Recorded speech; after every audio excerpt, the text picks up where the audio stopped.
cada uno de nosotros. Hoy quiero hablar de otro aspecto de la vida de Jesús. Después de este paréntesis, que tiene algo que ver también con lo que vamos a hablar hoy, quiero hablar otro aspecto de la vida de Jesús. Está en Juan, el Evangelio de Juan. Ustedes saben que estamos usando el Evangelio de Juan. Capítulo 2, versículos 13 al 22. Juan, capítulo 2, versículo 13 al 22. Juan, capítulo 2, Evangelio según San Juan, porque algunos se puede confundir con las cartas de Juan, que es primera, segunda, tercera, ¿no? Juan, capítulo 2, versículos 13 al 22. ¿Lo habéis encontrado? Eso. Aunque esté puesto aquí, siempre es un buen ejercicio abrir la Biblia y leerla, ¿vale? Es un buen ejercicio porque la Biblia te permite allí subrayar, apuntar, no estás profanando nada, ¿eh? Se puede hacer, escribir por el costado, a tomar apunte. Me gusta mucho esa parte didáctica, ¿no?, que uno puede tener, ¿no? San Juan capítulo 2 del 13 dice así: estaba cerca la Pascua, no de los conejos, la Pascua de los judíos, y subió Jesús a Jerusalén y halló en el templo a los que vendían bueyes, ovejas y palomas, y a los cambistas allí sentados, y haciendo un azote de cuerdas. ¿Ustedes se imaginan a Jesús con un azote de cuerdas en la mano, entrando al templo? Es una imagen extraña, pero fue real, ¿no? Uno siempre ve a Jesús con la mano extendida, sanando enfermos, siempre con una palabra cariñosa, siempre con una palabra tierna, siempre muy condescendiente, animando, pero esta vez es una imagen más terrible, ¿no? Imagino a Jesús allí ya con el azote, dando azotes por todos lados, ¿no? Haciendo un azote de cuerdas, hecho fuera del templo a todos. Alguien diría, pero ¿cómo se le ocurre a Jesús a echar a la gente del templo cuando la gente necesita estar en el templo? ¿No? A todos. Y a las ovejas, los bueyes, y esparció las monedas de los cambistas y volcó las mesas. Y dijo a los que vendían palomas: quitad de aquí esto, y no hagáis de la casa de mi padre, ¿qué cosa? ¿Qué cosa? ¿Casa de qué? Casa de mercado. Entonces, ¿qué había ocurrido? La casa de Dios se había convertido en una casa de mercado. ¿Han ido al mercadillo? Un euro, un euro, un euro, un euro, un euro. Un euro, pase por aquí, 2 por 1 euro. 1 euro, 2. Vale. Entonces se acordaron sus discípulos que está escrito: el celo de tu casa me consume. Y los judíos respondieron y le dijeron: ¿qué señal nos muestras ya que haces esto? Respondió Jesús y le dijo: destruid este templo y en 3 días lo levantaré. Dijeron luego los judíos: en 46 años fue edificado este templo y tú en 3 días lo levantarás. Mas él hablaba ¿de qué? Del templo de su cuerpo. ¿El templo qué? ¿Cuál era? Su cuerpo. Mira, es interesante eso. Por tanto, cuando resucitó de entre los muertos, sus discípulos acordaron que había dicho esto y creyeron en las Escrituras y las palabras que Jesús había dicho. Padre, en esta hora trae luz a nuestra mente y a nuestro corazón y permítenos entender lo que tú tienes para cada uno de nosotros, Señor. Permítenos vivir, Señor, y entender el grado de comunión, el grado de intimidad que también quieres que tengamos contigo. Enséñanos a estar a esa altura, Señor, y a ese nivel también, bendito Dios, de santidad y de relación contigo, Señor, para poder ser beneficiados de tu palabra y poder ser beneficiados de tu persona. Ayúdanos, Señor, te necesitamos. En el nombre de Jesús. Amén y amén. Estaba cerca la Pascua, dice, de los judíos. Y yo siempre hago risa, digo, no la Pascua de los conejos, eso los conejos se lo han inventado, ¿no? La Pascua tampoco es la Navidad. La Pascua era una fiesta especial, y es una fiesta especial que celebra el pueblo judío. Pero es una fiesta especial, ¿por qué? Porque es una fiesta donde se recuerda la liberación del pueblo de Israel de Egipto. ¿Se acuerdan de Moisés? Allí, cuando saca al pueblo de Israel de Egipto, se abre el mar en 2 y cruza el pueblo en seco. Bueno, eso se inició con la Pascua. Ese proceso de liberación se inicia con la Pascua, ¿vale? Y en esa Pascua era cuando se mata el corderito. Fue una noche antes de ser liberado. Se mata el cordero inocente y se pone la sangre del cordero se ponía en los dinteles de la puerta, porque el ángel de la muerte iba a pasar por Egipto e iba a matar a todos los primogénitos. A todos los primogénitos. Entonces Dios había dicho que los judíos se reunieran en sus casas y mataran un cordero, pusieran la sangre en los dinteles de la puerta, ¿cierto? Y cuando el ángel de la muerte pasara, iba a ver esa sangre del cordero inocente y no iba a entrar allí el ángel de la muerte. Iba a pasar de largo y no iba a morir nadie, ninguno de los primogénitos que allí vivían. Esto se transformó en una ceremonia y Dios la estableció como una ceremonia para que la gente recordara ese tiempo de recordar la liberación, la salvación. Pascua era sinónimo de liberación, Pascua era sinónimo de salvación, ¿no?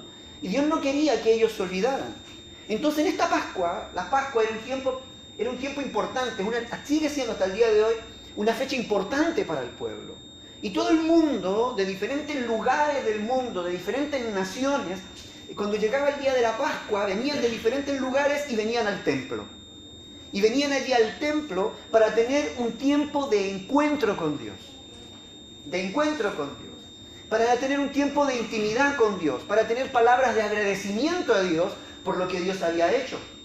Si Dios les había liberado la vida, Dios les había sacado de la esclavitud y Dios los había transformado en un pueblo santo para Él, ellos en gratitud venían a recordar ese tiempo. Y venían con los niños, venían con las familias, y los que más consagrados traían un animalito también y lo presentaban a Dios como sacrificio. Pero venían todos allí, al templo, a pasar un tiempo con Dios, a encontrarse con Él, para darle gracias por todo lo que Dios había hecho en sus vidas. Entonces estaba cerca este día de la Pascua, dice, ¿no? Y Jesús también, como buen judío, se acercó a Jerusalén. Pero cuando llegó a Jerusalén, ¿qué es lo que se encontró en el templo? El versículo 14 nos dice que encontró en el templo que vendían bueyes, que vendían ovejas, que vendían palomas y vendían a los cambistas. Estaban allí los cambistas sentados. Es decir, lo que encuentra en el templo no era lo que él esperaba encontrar. Él encuentra un espectáculo. Él encuentra una situación que a él lo descompone por completo. Que a él lo pone pero mal. Porque la casa de su padre, que había sido construida con un objetivo, estaba teniendo un uso que no correspondía. ¿Me voy explicando? Cuando nosotros leemos Lucas 19:46, quiero usarlo simplemente como referencia, pero también está en Mateo y está en Marcos, esta misma frase, esta misma expresión, que también habla de lo mismo. Escrito está, dice el Señor. Jesús, después de limpiar ahí el templo, Él dice, mi casa es casa de oración, dice. Mas vosotros la habéis convertido en cueva de ladrones. Los evangelios, Mateo, Marcos y Lucas, usan esta expresión. Ellos dejaron escrita esta expresión. Juan usa la otra, dice, las habéis convertido en casa de mercado, ¿no? Pero los otros tres evangelistas usan esta otra expresión, dice, en cueva de ladrones. Pero me quiero quedar con la primera frase. Mi casa, ¿qué es lo que es? Casa de... ¿Qué es casa de oración? Pero él no dice, esa es casa, sino es mi casa. Mi casa, dice Jesús. ¿Quién era el dueño del templo? ¿Quién era el dueño de casa ahí en el templo? Jesús. Me voy explicando. No eran los judíos los dueños del templo.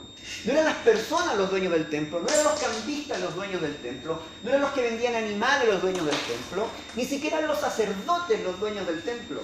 No, el dueño del templo era Jesús. Y Jesús, incluso en Mateo, él dice, uno mayor que el templo está aquí. ¿Por qué él era mayor que el templo? Era más importante que el templo. Porque él era el dueño de todo el templo. El que había instituido todo el templo era él. El que se le había ocurrido, por decirlo de alguna manera, había diseñado el templo y las ceremonias, era él. Entonces él venía en esta ocasión hablando como el dueño de casa, como el dueño del templo, como el que creó las instancias en un principio para que el hombre tenga comunión con él, para que el hombre esté en comunión con él. Y ahora él venía a su casa, él venía a ver su casa. La mayoría de nosotros alquilamos, ¿no? Y a mí muchas veces me ha visitado el dueño de casa y la dueña de casa. Y entra por el pasillo y va mirando, ¿no?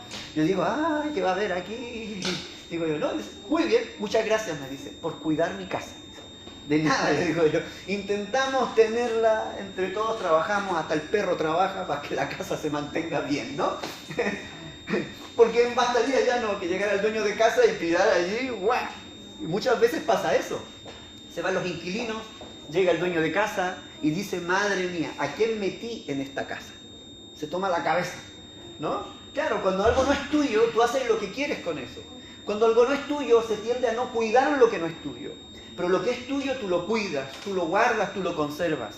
Entonces Jesús se pilla con unos inquilinos en su casa, que estaban haciendo un mal uso de su casa. Habían convertido su casa, que era ¿qué cosa? Casa de oración. Estaba destinada para ser una casa de oración. ¿Y sabes lo bonito de la oración? Tiempo atrás, me pasó una vez una anécdota, ¿no? Que me hizo pensar por mucho tiempo. Y dije yo, ¿realmente cometí un error o no cometí un error? Entonces le fui dando vuelta. Tuvimos un culto, recuerdo, en determinado lugar, y estuvimos cantando, adorando al Señor, pero oramos muy poco. Oramos poco, es decir, o la oración formal, esa que tenemos, oh, Padre, bla, bla, muy poco, ¿no? Para mí fue bien, pero para otros lo encontraron muy poco. Y después me mandan, no me acuerdo si fue por Facebook o por WhatsApp, un mensaje interno y dicen, pastor, me dicen, mi casa será casa de oración. ¿No? Tuvimos bonitos cánticos, bonita la palabra, pero hemos orado muy poco. Y la casa del Señor es casa de oración. Y yo dije, madre mía, habemos orado poco. Yo le contesté, le dije, bueno, ya me dirá cuánto es lo necesario de orar para que sea considerado. Si empezamos así, dígame cuánto tiene que durar una oración, cuánto para que sea considerado, ¿no? Yo siempre he dicho que ese tipo de personas que entran en ese juego, aparte que son legalistas, ni siquiera orarán en sus casas, porque si vienen a desahogar toda su oración a la iglesia, estamos mal. Tenemos que orar tanto en casa, en todo lugar, levantar manos santas, dice la Biblia, y en el templo también oramos. Pero yo le seguí dando vuelta a la maquinita, ¿no? Yo soy de esos que le doy vuelta, Señor, vale. Y de pronto empiezo a entender y empiezas a darte cuenta que cuando Dios está hablando de oración en griego y en hebreo, la palabra oración no solamente significa oración, significa adoración.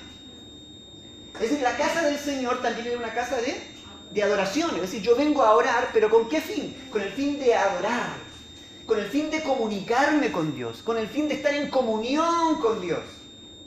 Madre. Entonces, no significa que yo me encierro en un templo simplemente decir, vamos Señor, amén, pum, me voy, y listo, la casa de oración. No es que entramos al templo y repetimos una oración porque es casa. No. El concepto que Dios tenía del templo era un lugar de encuentro, donde Él estaba presente, donde Él brindaba su tiempo y su espacio para que el pueblo se reuniera con Él. Eso ya me encontraba más sentido. Dije yo, está bien, Señor. No hemos orado poco, hemos orado mucho. Porque te hemos adorado. Hemos usado el templo para adorarte, hemos usado el templo para glorificarte, hemos usado el templo para conversar contigo. Porque lo que Dios ha diseñado y había diseñado el templo era para que el hombre esté en comunión con Él, tenga un encuentro con Él, ese espacio que necesitamos para comunicarnos, para hablar, para meditar, para reflexionar, incluso para desahogar nuestro corazón, para llorar, para gritar, para gemir, para lo que tú quieras. Con Él lo ha diseñado con ese sentido. Entonces cuando Dios dice mi casa es casa de oración, Él está diciendo mi casa es un punto de encuentro, donde yo me quiero encontrar con la gente y que la gente se encuentre conmigo, porque a Dios le gusta encontrarse con nosotros. Un día alguien nos llegó a la cita, que Él tenía establecido para encontrarse con esa persona, y lo salió a buscar, y le dijo, Adán, ¿dónde estás? ¿Dónde estás, Adán?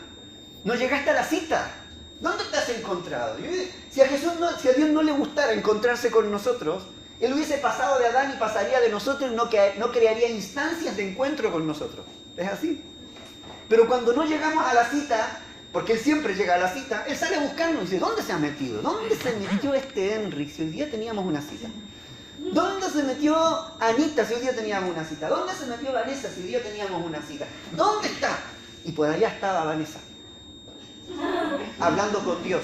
No, mandándole un WhatsApp al Señor, no pude llegar, Señor, porque tuve que estudiar, le puso, no, qué sé yo, por decir una cosa, ¿no? O qué sé yo no, porque tuve entrenamiento, no sé, cosas así, no digo yo que pasan a veces, ¿no? Pero hay citas con Dios, a Dios le gusta, y cuando no, Él sale a nuestro encuentro, como Adán, ¿dónde estás? Y Adán, ¿qué es lo que estaba? ¿Por qué no había ido a la cita Adán? Porque había pecado, había desobedecido a Dios y estaba escondido. Tenía miedo, le daba vergüenza encontrarse con Dios. Pero ese es el problema del hombre. Dios no tiene problema con tu pecado. A Dios le gusta que tú llegues a la cita, porque si has pecado y si le has fallado, Él lo que quiere es que tú te encuentres con Él. ¿Para qué? Para que restaures la comunión con Él, pero que no pierdas la cita. Si pierdes la cita al médico, bueno, está mal. Si pierdes la cita allí, qué sé yo, para los papeles, está mal. Pero si pierdes la cita con Dios, eso es trágico. Trágico. Entonces tienes que estar en la cita y a Dios le interesa. Y la casa de oración es la casa de encuentro donde Dios la había diseñado. Entonces Jesús va entrando en el templo y lo primero que encuentra en la entrada del templo, quiere entrar, viene, imagínate que tú llegas al culto con unas ganas de adorar a Dios. Vienes con una carga en tu corazón, quieres llorar allí en la presencia de Dios, vienes angustiado por lo que has vivido, o tal vez tienes dudas, tienes conflictos de fe, no sabes si Dios existe, no existe, si viene o no viene, y tienes tus conflictos de fe. Vas entrando y de pronto escuchas una voz agradable que dice de fondo, ve.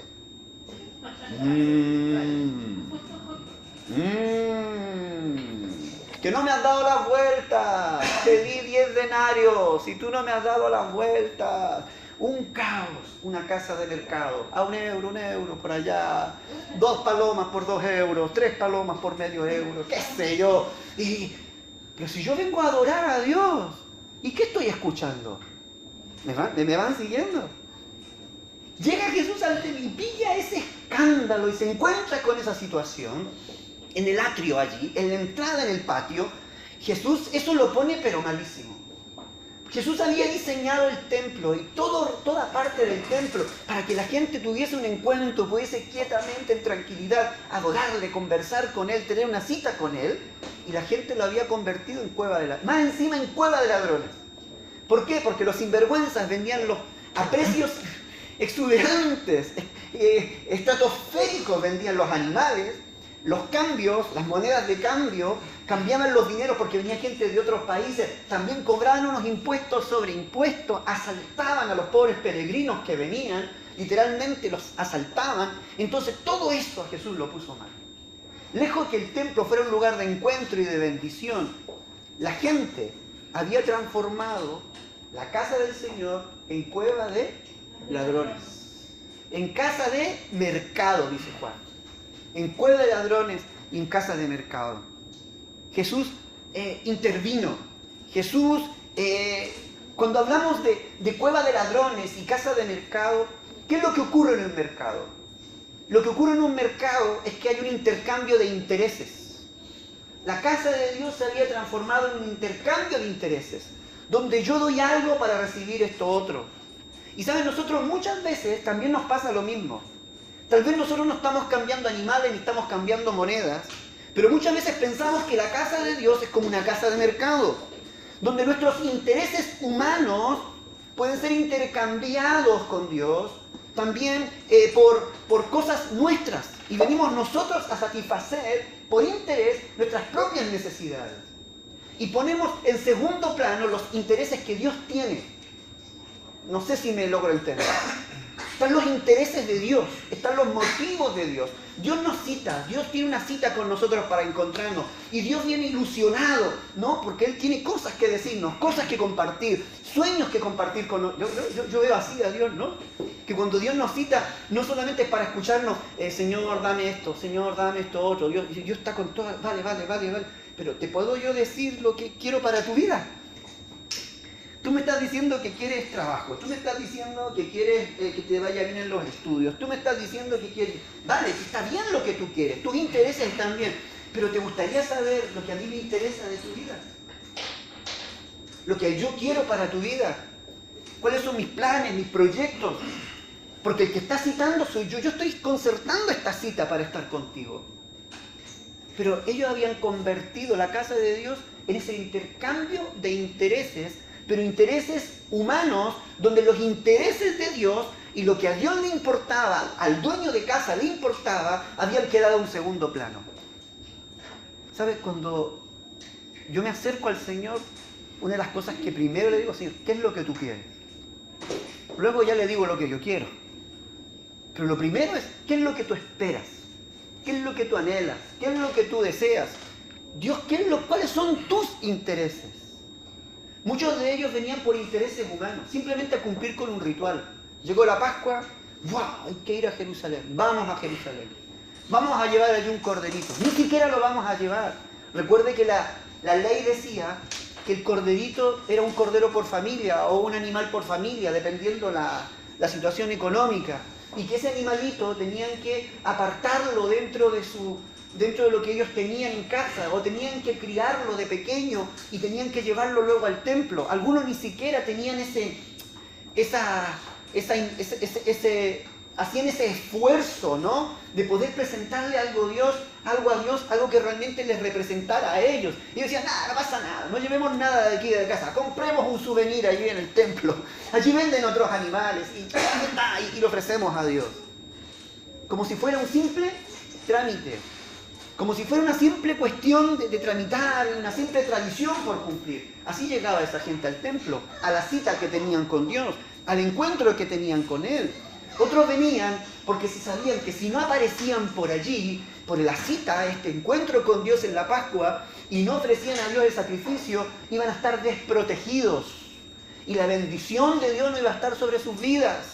Entonces vamos a encontrarnos con Dios, porque seguramente si no vamos, nos puede venir algo peor. Y pobre de ti que no ibas, seguramente después, cada cosa que pasaba dirían, esto me pasa por no haber ido a la Pascua. Si me he enfermado es porque no he acudido a la cita. Me he ido mal en los negocios porque no he ido al encuentro con Dios. Buah, me pasó esto porque no hice esto otro. Me pasó esto, me voy explicando ese delirio de persecución.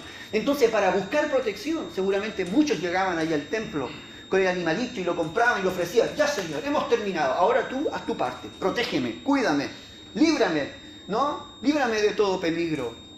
Otros simplemente a lo mejor aparecían por la paz, aparecían allí por el templo, en estos intereses humanos, simplemente para congraciarse con el liderazgo de su sinagoga o el liderazgo del templo. Porque si no voy, el jefe de la sinagoga, el pastor allí de la iglesia, a donde yo asisto, me va a decir, ¿y por qué no fuiste? No te extrañé en la Pascua, ¿eh? Vi que no llevaste tu animalito en la Pascua, ¿eh? No estás cumpliendo con la ley, no estás cumpliendo con los ritos, no estás cumpliendo con los deberes, ¿no?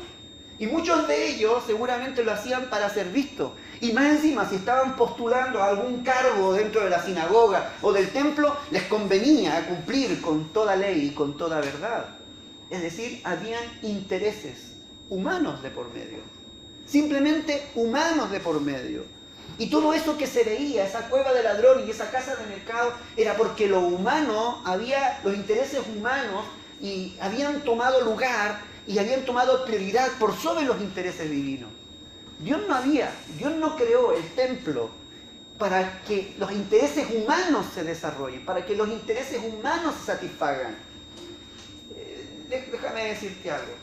Dios no creó esta comunión con Él para que yo no tenga problemas. Él no creó simplemente para que yo obtenga bendición. Él no creó la cita, no creó el encuentro con Él para que yo me sienta bien. Él lo hizo porque Él tiene cosas que decirme. Me voy explicando. Porque Él, como dueño de casa, como el que concierta la cita, tiene propósitos, tiene planes, tiene intereses sobre nuestras vidas. Él está interesado en algo, en tener comunión con nosotros, porque Él sabe que en esa comunión va a estar nuestra felicidad, va a estar nuestra prosperidad, va a estar nuestra libertad, va a estar nuestra bendición, va a estar, pero en la comunión con Él. No sé si me estoy explicando. Nosotros a veces lo miramos al revés. Decimos, Señor, yo quiero esto. Señor, ahora yo quiero esto otro. Pero Dios dice, oye, si tú estás en comunión conmigo, vas a tener esto, esto otro, aquello y todo lo que tú necesitas. Yo te lo voy a proveer y yo lo voy a poner en tu vida. Lo que tú necesitas, no lo que tú quieres. Recuerda eso, que siempre hay una diferencia. Dios no nos da todo lo que queremos. Dios nos da lo que necesitamos. Y si no lo necesitas, por mucho que clames a Dios, dámelo, dámelo, dámelo, Dios va a decir, no, hijo, no te lo quiero dar. Si tú insistes, seguramente igual te va a decir, vale, ya, toma, llévatelo. Pero tú pagas las consecuencias, ya que insistes. Pero si estamos en el plan de Dios, la comunión con Dios, Dios va a dar todo lo que tú y yo necesitamos. Dios solo quería estar en comunión con su pueblo en el templo. Cuando Jesús llega allí, se encuentra que su casa no estaba cumpliendo con ese objetivo. Había de todo menos comunión. había de todo menos intimidad. El bullicio, el ruido, todo era una distracción. Se había llenado de animales, de vacas, de corderos, de palomas, de comercio, y nadie, la voz de Dios ya no se escuchaba, la gente no podía meditar, no podía reflexionar. Cuando leemos en 2 de Crónicas 7, del 1 al 3, que fue lo que leyó Vanessa hace un momento, vemos lo serio que Dios, lo serio para lo que se toma Dios y que es para Dios el encuentro que tenemos con Él.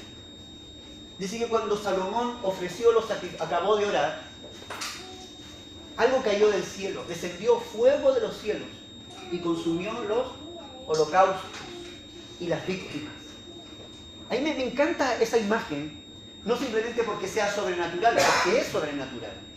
Es decir, que caiga fuego del cielo, son unas víctimas allí y las consuman. Eso es algo sobrenatural.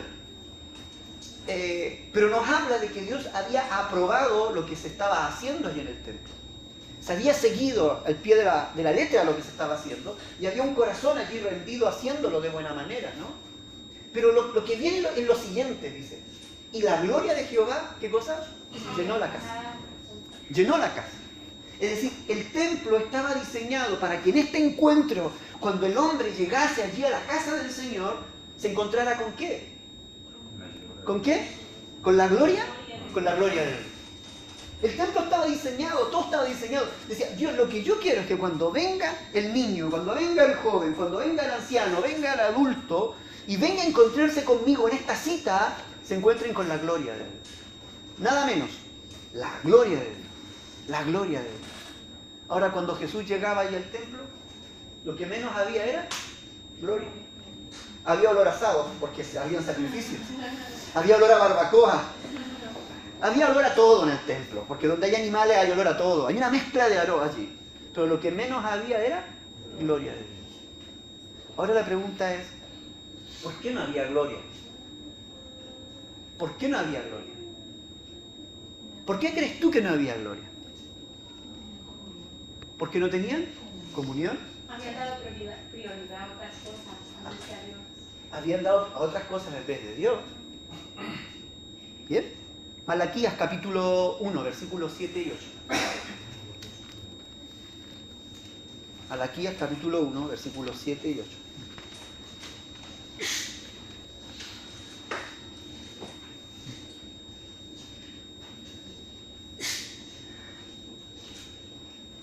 Voy a leer del 6, por favor, Dani, ponlo del 6 al 8.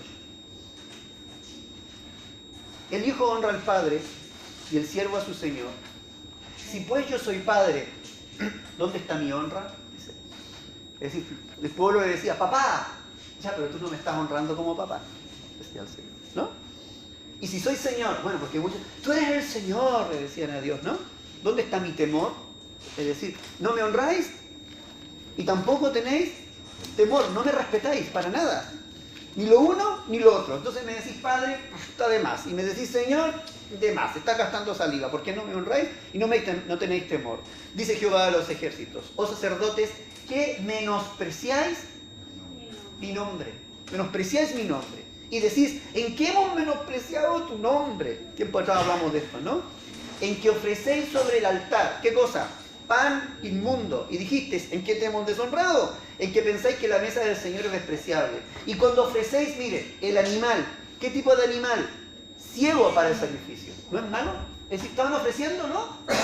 Lo peor en sus vidas. Asimismo, cuando ofrecéis el cojo o el enfermo, ¿no es malo?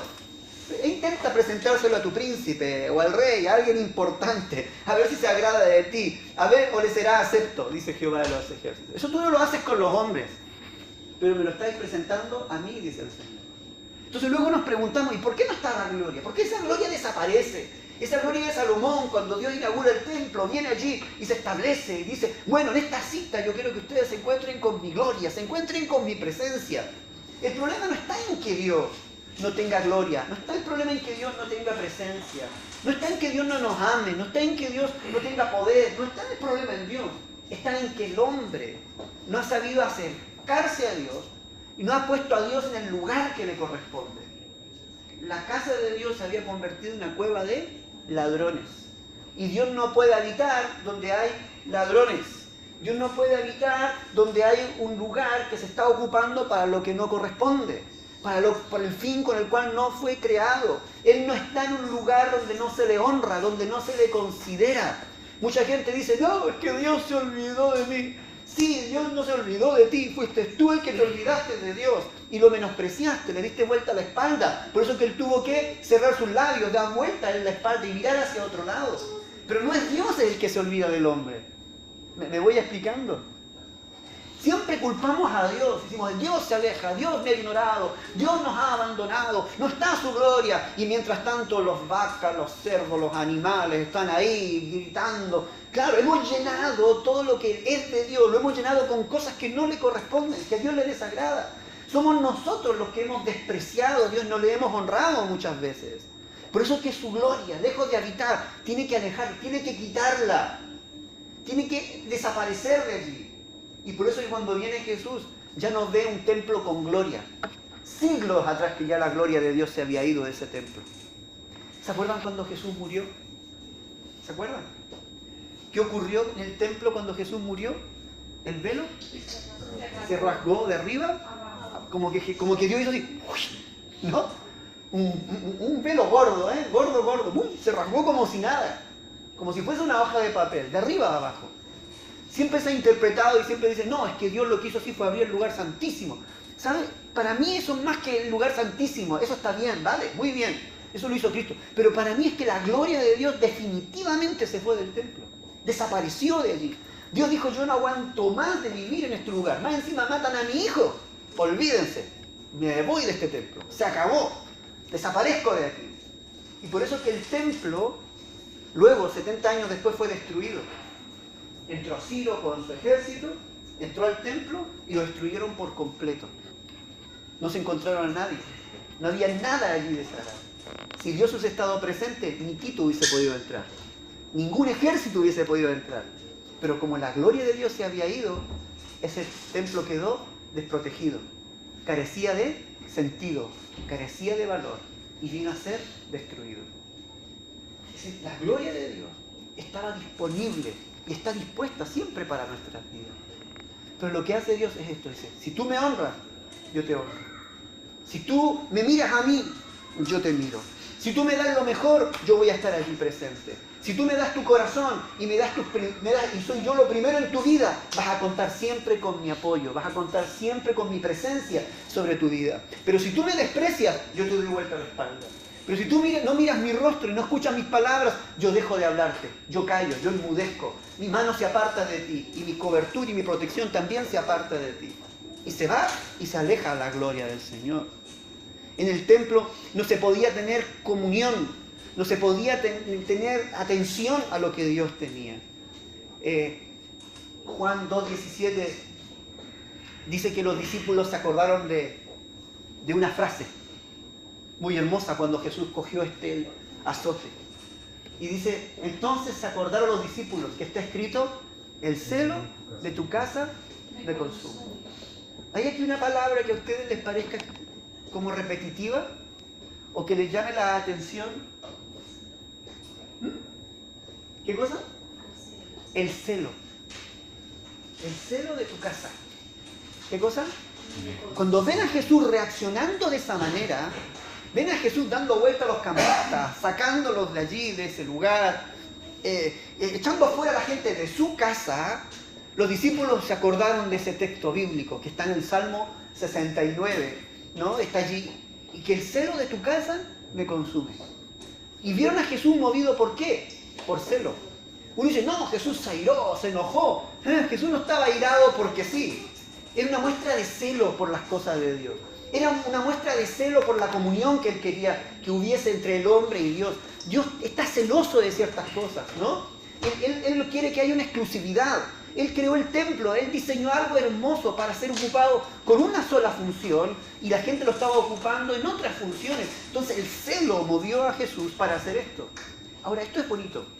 Miren lo que, permítanme leer, ya estoy casi. El Salmo 69 del 1 al 9. Permítanme leerlo.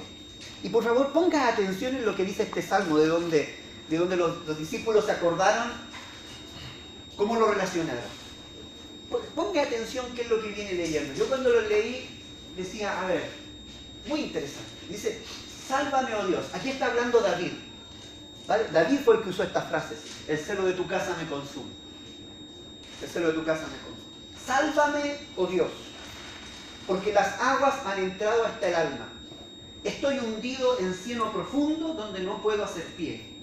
He venido a abismos de agua y la corriente me ha anegado. ¿Cómo lo está pasando? Mal. Está pasando una situación difícil. Dice, cansado estoy de llamar, mi garganta se ha enronquecido, han desfallecido mis ojos esperando a mi Dios. Está pasando mal, ¿no? Se han aumentado más que los cabellos de mi cabeza los que me aborrecen sin causa. Es decir, la está pasando mal y encima lo están buscando y se están metiendo con él, lo quieren destruir, los que le buscan su cabeza para destruirlo. Se han hecho poderosos mis enemigos, es decir, además se había hecho de gente que lo odiaba, que lo quería matar, de enemigos, los que me destruyen sin tener por qué, si yo no he dado motivo, pero sí hay un motivo. Yo no he dado motivo, ¿y he de pagar lo que nos rodee? Dios, tú conoces mi insensatez y mis pecados no te son ocultos. No sean avergonzados por causa de mí, por causa mía, los que en ti confían. Es decir, toda esta situación que yo estoy viviendo, esta gente que me quiere matar, esta gente que me quiere destruir. A ver, Señor, yo no entiendo por qué, pero que la gente débil, esos que te aman a ti, que no se escandalicen por lo que a mí me está pasando. ¿Me van siguiendo la idea? No se escandalicen los que en ti confían, que yo no sea motivo en este caso de escándalo, ¿no?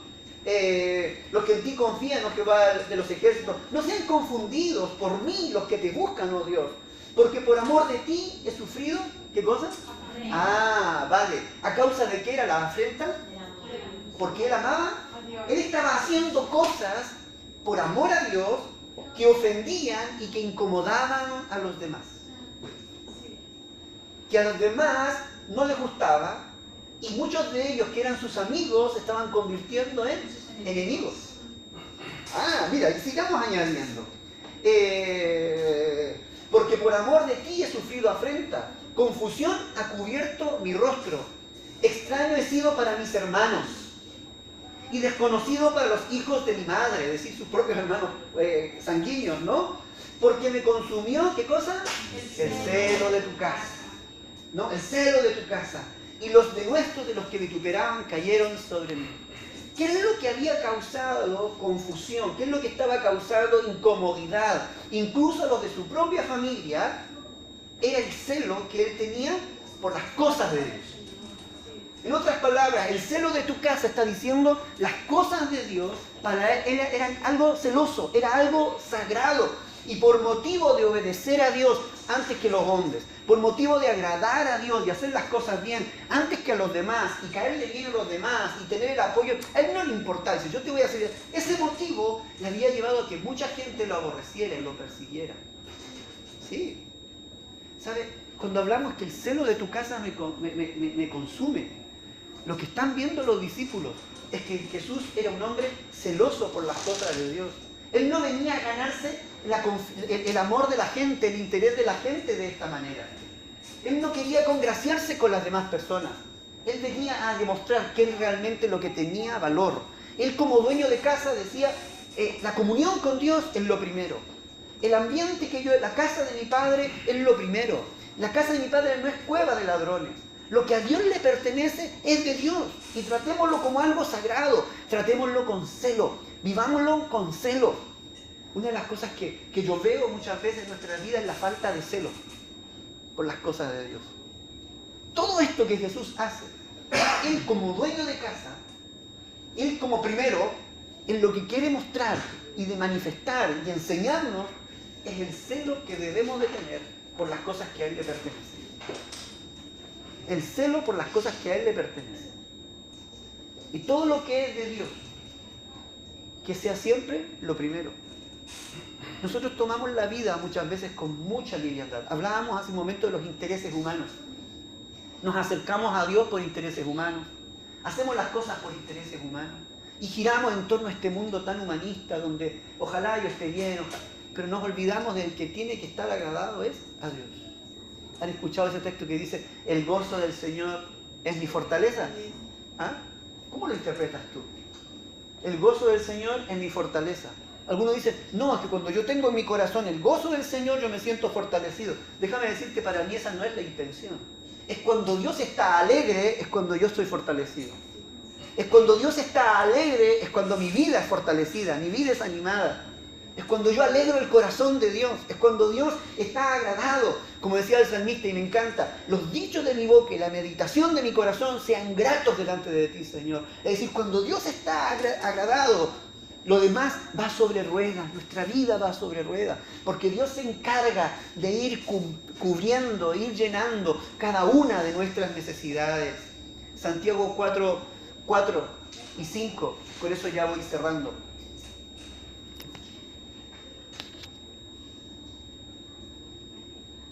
¿Lo tienen allí?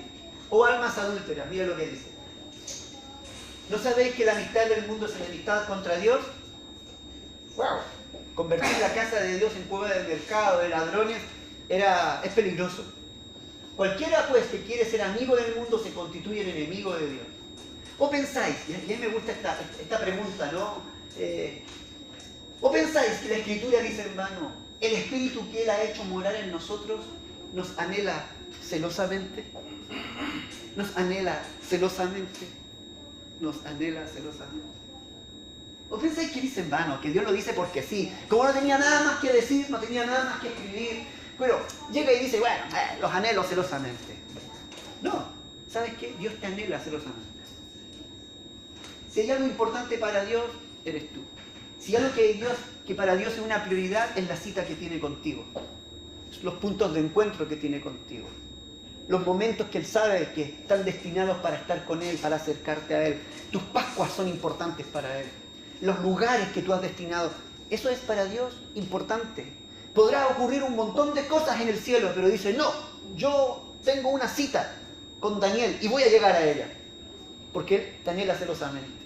Porque Él quiere estar presente en el momento, en la situación que cada uno se está viviendo. Tengo una cita con Melanie, tengo una cita con Jenny, tengo una cita con Alejandro. Yo la anhelo celosamente y no importa lo que ocurra, yo tengo una cita, nada me puede distraer. Y quiero que mi tiempo de comunión no hayan vacas, no hayan animales, no hayan distractores. Quiero estar en comunión con cada uno de ellos. Él nos anhela celosamente.